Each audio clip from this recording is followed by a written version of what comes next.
is a fundamental pillar that is transformative from a physique perspective if done in the correct way. Which, if no one knows what NEAT is non-exercise activity. Okay, it's essentially the amount of daily movement that we are factoring in from a day-to-day perspective, okay, that is burning calories, that is contributing to our energy consumption throughout the day.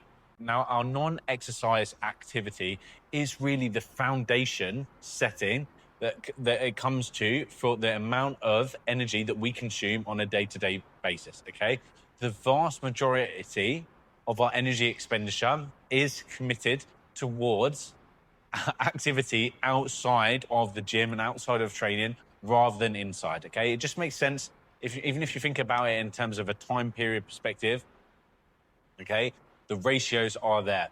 Now, I'm not saying that we shouldn't focus on the activity that we put in the gym, but what we really should do, what everyone really should be doing if they're committed to a weight loss journey, if they're committed to a fat loss or transformation journey, is put a lot of effort into focusing on the amount of activity that they are getting into their body on a day-by-day basis, okay? It's fundamental. It is a fundamental pillar that is transformative from a physique perspective if done in the correct way. Of course, there is science behind it, okay?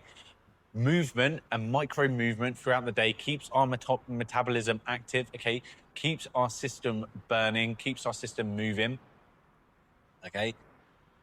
And the numbers do not lie. People that have higher daily activity burn more calories on average and consistently on average than people that have lower levels of activity. It's the reason why someone that works on a construction site consumes more food, or we need to consume more food than someone that just sits in an office all day, okay? These, in today's modern lifestyle, can be taken to extremes and potentially are taken to extremes.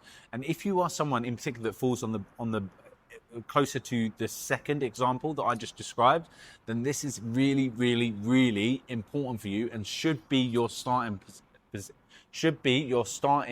position or your starting focus when it comes to your transformation journey. Now, there are 3 tools I tend to recommend to people to use to start working on their non-exercise activity, okay? From a goal perspective, as a starting position, what I would say is 12 to 15, I was gonna say 10, but I'm gonna be a little bit more aggressive for the purposes of this video, 12 to 15K steps per day, okay? 12 to 15K steps per day should be our target.